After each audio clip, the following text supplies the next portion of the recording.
पिता के एक फैसले ने बेटों के होश उड़ा दिए। जगदीश प्रसाद जी चुपचाप बैठे हुए बड़ी बहू गीता की बातों को सुनते जा रहे थे। लग रहा था कि किसी भी समय वो अपना धीरज खो बैठेंगे, पर किसी भी तरह उन्होंने अपने आप को काबू में रखा हुआ था। गीता थी कि अनवरत बोली जा रही थी। बात बस इतनी सी थी कि पिछले 3-4 दिन से जगदीश प्रसाद जी के दांतों में कष्ट हो रहा था। दर्द से बेहाल थे। डॉक्टर को दिखाया तो उसने दांत को निकलवाने की सलाह दी थी, पर दर्द के कारण ये संभव न था। अतः डॉक्टर ने दर्द कम करने की दवा दी थी। वह कहा था कि दर्द खत्म हो जाए तभी दांत निकाला जाएगा। दर्द की वजह से वे कुछ खा पी नहीं पा रहे थे, इसीलिए बहू को खिचड़ी बनाने के लिए कहा, पर उसने 2 सूखी चपाती और सूखी सब्जी बेटे के हाथ भिजवा दी थी। जगदीश प्रसाद जी ने थाली को हाथ भी नहीं लगाया था और अब बहू गीता जोर जोर से चिल्लाकर बोल रही थी कि जब खाना नहीं होता तो पहले से ही बता दिया करो। कितना भी करो इनके नखरे खत्म ही नहीं होते। वो ये बात समझने को तैयार ही नहीं थी कि दांत दर्द की वजह से ससुर जी चपाती चबाने में असमर्थ हैं और गुस्से में थाली उठाकर बाहर चली गई। जगदीश प्रसाद जी ने एक गहरी सांस ली और अपनी छड़ी उठाकर अपने लंगोटिया दोस्त कैलाशनाथ जी के घर की ओर चल दिए। आज उनका दिल बहुत उदास था। अपनी दिवंगत पत्नी की याद उन्हें आने लगी और सड़क के किनारे बने एक बेंच पर वे बैठ गए। अतीत ने तीव्रता के साथ उनकी यादों में प्रवेश किया। जगदीश प्रसाद जी सरकारी कार्यालय में सेवारत थे। उनके 3 बेटे थे, अनिल, सुनील और राजेश। तीनों ही पढ़ने में अच्छे थे। उनकी पत्नी कांता एक कम पढ़ी लिखी लेकिन मेहनती व स्वाभिमानी स्त्री थी, जो कुशलता के साथ उनके घर का संचालन करती थी। मितव्ययता क्या होती है, यह जगदीश प्रसाद जी ने पत्नी से ही सीखा था। इसीलिए महीने के अंत में अपनी पूरी पगार वो पत्नी के हाथ में सौंप देते थे और खुद निश्चिंत हो जाते थे। घर के मामलों में कभी नहीं बोलते थे, पर पत्नी को जब भी उनकी सलाह की जरूरत होती तो वे हरदम उसके साथ होते थे। समय के साथ उन्नति होती गई और बच्चे भी अच्छी शिक्षा प्राप्त कर चुके थे। अपने जीवन काल में उनकी पत्नी ने एक जो सबसे अच्छा काम किया था वो था मकान बनवाना। शहर की एक अच्छी सी कॉलोनी में उसने अपने सपनों का संसार बसाया था। जगदीश प्रसाद जी ने ऑफिस से लोन लेकर, कुछ दोस्तों से मदद लेकर पत्नी के इस सपने को पूरा किया। पहले मकान 1 मंजिला था, पर जब बच्चे बड़े हो गए तो जगदीश प्रसाद जी ने हिम्मत करके मकान की 2 मंजिलें और भी बनवा दी। उनके तीनों बेटों की शादी हो गई थी और तीनों बेटों के 2-2 बच्चे भी हो गए थे। और अब जगदीश प्रसाद जी अपने छोटे बेटे के साथ निचली मंजिल पर रहते थे। अनिल व सुनील दूसरी और तीसरी मंजिल पर रहते थे। रसोइयाँ सबकी अलग अलग थीं। बस त्योहार वाले दिन सब एक जगह इकट्ठे होकर त्योहार मनाते थे। मुंह से तो कोई कुछ नहीं कहता था, पर राजेश की पत्नी को बहुत तकलीफ होती थी कि सारा काम मुझे ही करना पड़ता है। दोनों भाभियाँ बस हाथ हिलाने के लिए आ जाती हैं। उधर दोनों का कहना था कि भाई रसोई तो तुम्हारी है तो जिम्मेदारी भी तुम्हारी है, पर ये बातें कभी भी झगड़े का रूप धारण नहीं कर पाती थी, क्योंकि कांता जी खुद भी एक मेहनती महिला थी जो उम्र के इस दौर में भी चुस्त दुरुस्त थी। सारा दिन कुछ न कुछ करते रहना उनकी आदत थी। इसी कारण काम को लेकर बहुएं ही उन पर निर्भर थीं। जगदीश प्रसाद जी जब भी अपनी पत्नी के साथ बैठते थे तो कहते थे कि अब हमें किसी प्रकार की चिंता नहीं है, पेंशन तो आएगी ही, बस आराम से गुजारा हो जाएगा।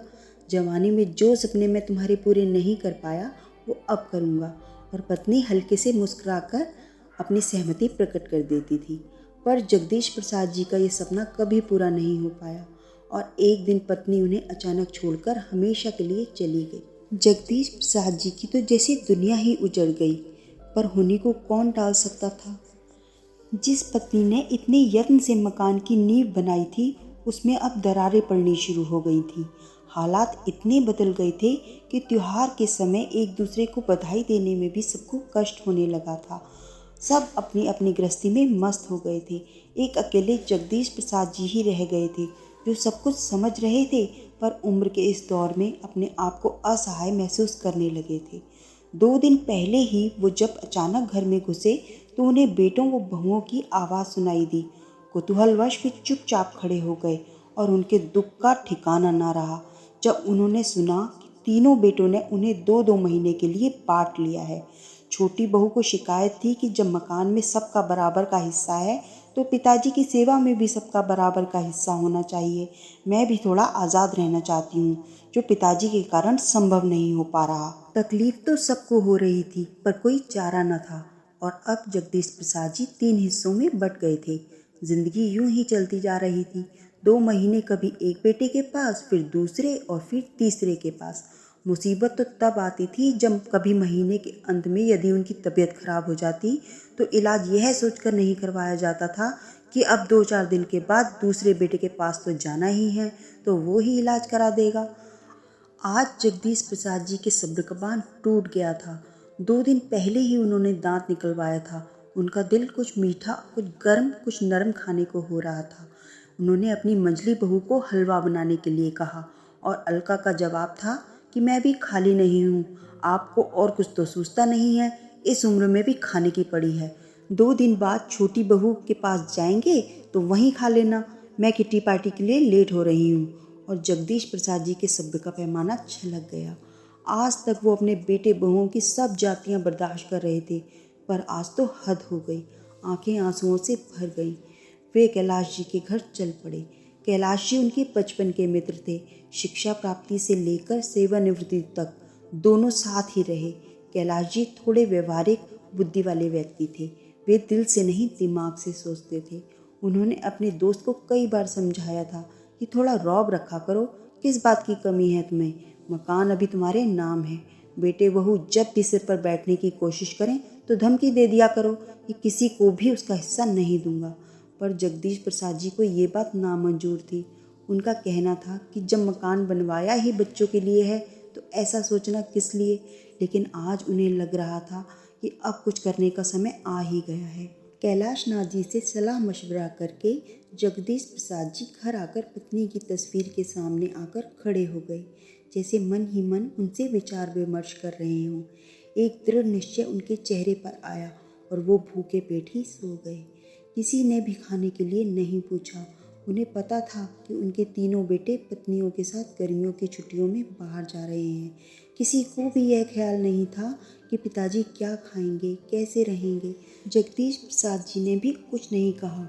उन्हें अपनी योजना को अंतिम रूप देने का अवसर मिल रहा था। वो चुपचाप शांत भाव से बैठकर सबकी तैयारियां देख रहे थे। वैसे भी उनका मानना था कि जब बेटे ही माँ बाप को नहीं पूछते तो बहुओं से क्या उम्मीद रखना। बहुएं तो चाहती ही हैं कि किसी की सेवा न करनी पड़े। वे तो पति और बच्चों में ही अपना परिवार देखती हैं। सास ससुर उन्हें बोझ लगने लगते हैं। वे अपने अधिकारों के प्रति तो सचेत रहती हैं, पर अपने कर्तव्यों की तरफ से आंख मूंद लेती हैं। सबके जाने के बाद जगदीश प्रसाद जी अपने मित्र के साथ प्रॉपर्टी डीलर के पास गए। प्रॉपर्टी डीलर कैलाश नाथ जी के पुत्र का खास दोस्त था। उनसे मिलकर अपनी व्यथा बताई, कुछ सलाह मशवरा किया, वो वापस आ गए। 20 दिन के बाद जब बेटे बहुएं प्रसन्नचित घर लौटे तो मकान पर ताला देख सबकी त्योरियां चढ़ गईं। छोटी बहू मोना बोलने लगी, हद हो गई लापरवाही की, पता था कि हम आज आ रहे हैं, घर नहीं बैठ सकते। उसके गुस्से का कारण भी था कि अब 2 महीने पिताजी को उसके पास रहना था। काफ़ी देर इंतजार करने के बाद अनिल व सुनील कैलाश नाथ जी के घर की ओर चल दिए और उनके पैरों तले जमीन खिसक गई जब उन्हें पता चला कि पिताजी ने मकान 90 लाख में बेच दिया है। और अब वे कहाँ हैं, किसी को कुछ पता नहीं। तीनों परिवारों को समझ नहीं आ रहा था कि ये सब क्या हो गया है। उन्हें लग रहा था कि ये एक भद्दा मजाक है जो पिताजी ने उनके साथ किया है। गुस्से में तीनों भाई उबल रहे थे। पिताजी ऐसा कैसे कर सकते हैं? मकान की कीमत लगभग 1 करोड़ की थी, तो पिताजी ने 10 लाख का घाटा क्यों उठाया? ये उन सबकी समझ से बाहर था। कोई चारा न देख सब अपने ससुराल चले गए। अगले दिन बड़े बेटे के पास कैलाश नाथ जी का फोन आया और उन्होंने तीनों पुत्रों को अपने पास आने के लिए कहा कि कुछ आवश्यक सूचना देनी है। शाम तक का भी इंतजार सबको भारी पड़ रहा था। कैलाश नाथ जी के पास से जो सूचना उन्हें मिली उससे तीनों की जुबान पर ताला लग गया था। दिमाग जैसे कुंद हो गया। सोचने समझने की शक्ति ने जैसे साथ ही छोड़ दिया। कैलाश नाथ जी के अनुसार जगदीश प्रसाद जी हरिद्वार चले गए हैं और उन्होंने वहाँ पर एक घर ले लिया है और अब वहीं पर रहेंगे। ये समाचार पूरे परिवार पर एक भारी प्रहार था। बहुत अनुनय विनय करने पर कैलाशनाथ जी से वे पिताजी का पता प्राप्त कर सके और हरिद्वार की ओर उड़ चले। पिताजी का यह कदम उनकी समझ से बाहर था। हरिद्वार पहुंचकर पिताजी को देखकर एक और झटका लगा। पिताजी तो प्रसन्नचित्त और स्वस्थ लग रहे थे। बेटे बहुओं को देखकर उनके होठों पर मुस्कान आ गई। प्रसन्न दिल से उनका स्वागत किया और दीपक कहकर किसी को आवाज़ दी। आवाज़ सुनते ही 10-11 साल का एक लड़का सामने आकर खड़ा हो गया।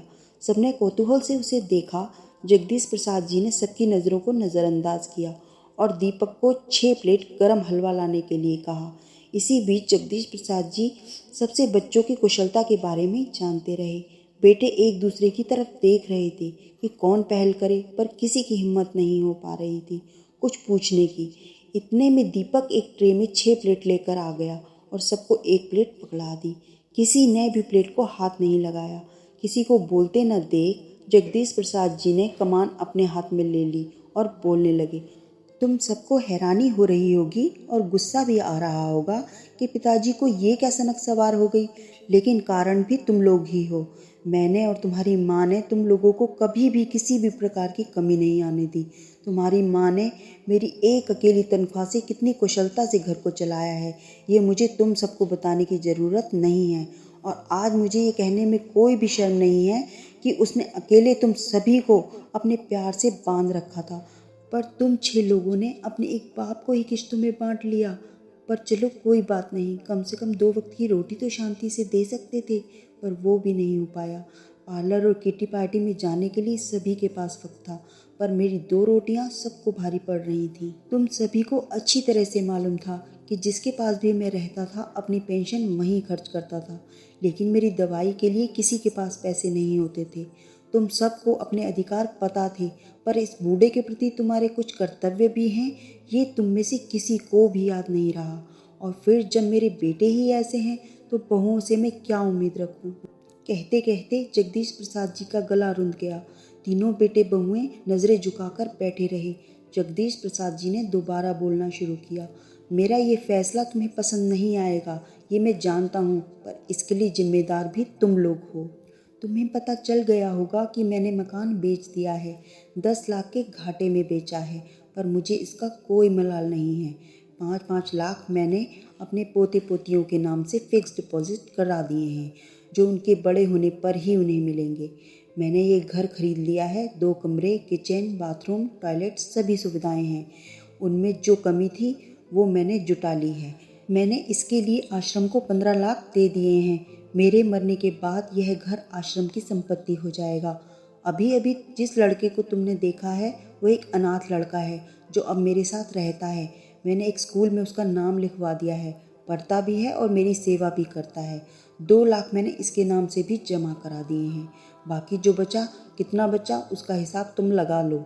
मैंने बैंक में जमा करा दिए हैं। बैंक से जो इंटरेस्ट आएगा उससे मेरा खर्च आराम से चल जाएगा। मैं अपना खर्चा आराम से चला लूँगा। अब तुम लोगों को मेरी तरफ से पूरी आज़ादी है, जैसे चाहो वैसे रहो। ये सब कहकर जगदीश प्रसाद जी चुप हो गए और आराम कुर्सी पर बैठकर अपनी आंखें बंद कर लीं। तीनों बेटे बहुओं को समझ नहीं आ रही थी कि पिताजी की इन बातों पर अपनी क्या प्रतिक्रिया प्रकट करें, और सामने पड़ी हलवे की प्लेट को देखकर अलका सोच रही थी कि एक प्लेट हलवे की कितनी बड़ी कीमत सबको चुकानी पड़ गई है।